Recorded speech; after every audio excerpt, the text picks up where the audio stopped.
સુરેન્દ્રનગરના કોટ ગામમાં વીજ લાઇન ખેતરોમાંથી પસાર થઈ રહી છે, તેને લઈને ખેડૂતો દ્વારા ઉગ્ર વિરોધ પ્રદર્શન કરવામાં આવી રહ્યું છે। તેવામાં આજે કોંગ્રેસના નેતાઓ કલેક્ટર ઓફિસે પહોંચ્યા હતા અને ત્યાં પોલીસ સાથે નેતાઓની ઉગ્ર બોલાચાલી થઈ હતી। વીજ કંપનીઓની દાદાગીરીને લઈને કોંગ્રેસના નેતાઓએ શું કહ્યું છે તેની વાત કરીશું આ વિડીયોમાં। વૈષ્ણવજન તો તેને કહીએ જે પીડ પરાઈ જાનાને રે। નમસ્કાર, નવજીવન ન્યૂઝમાં આપનું સ્વાગત છે। હું છું જયંત દાફડા।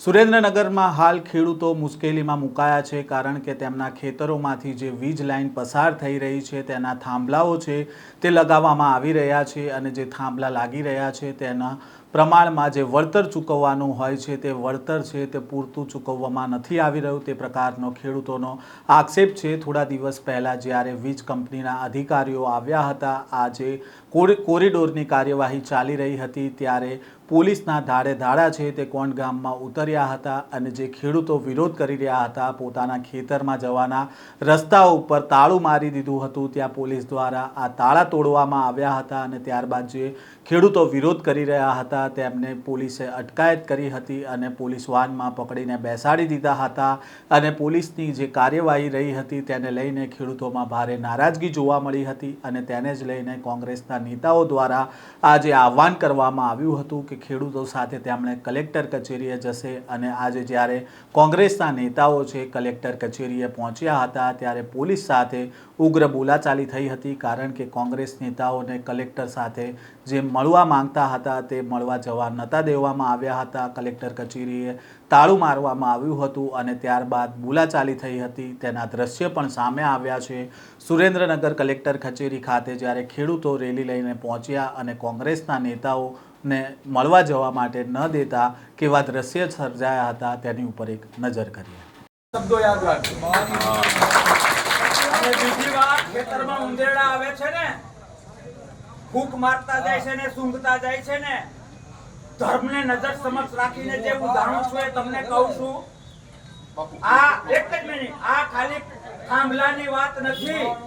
જો આમને આમ બેસી રહ્યા ને તો હાથ બારમાં નામ કમી થતા વાર નહીં લાગે।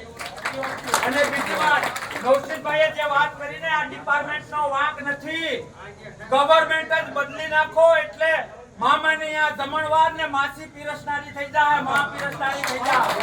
મૂળ પ્રોબ્લેમ આ લોકો તો ડ્યુટી કરે છે, મૂળ પ્રોબ્લેમ છે બધા તૈયાર। ખબર નહીં હોય કે સંસદ મીટરમાં જ અમારી જવાબદારી છે, પણ પેપર ફૂટ્યું, પૈસા દઈને પેપરમાં પાસ થયા હોય તો નંબર 2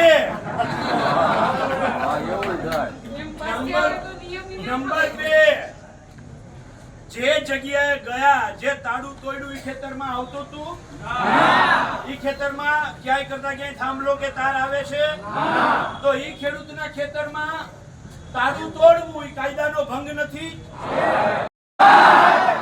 બરાબર છે, આ ચોખવટ જ છે, પણ પક્ષ તરીકે બીજા બધાને પણ આવવું હોય એટલે કિસાન કોંગ્રેસ અને કિસાન સંઘર્ષ સમિતિ આ બે કોંગ્રેસના પૂરા સમર્થન સાથે આખું આંદોલન ગુજરાતભરમાં કરે છે।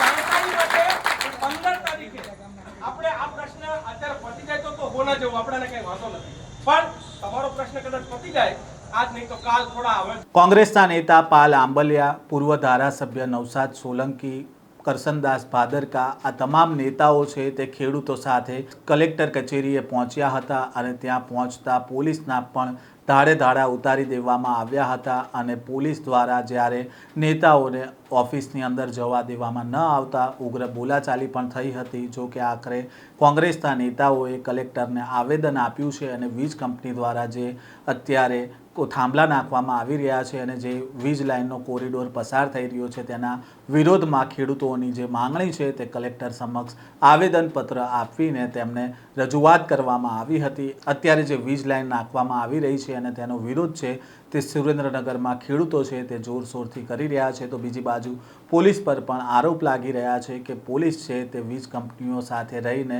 ખેડૂતોના ખેતરમાં ઘૂસી રહી છે અને તાળા તોડી રહી છે।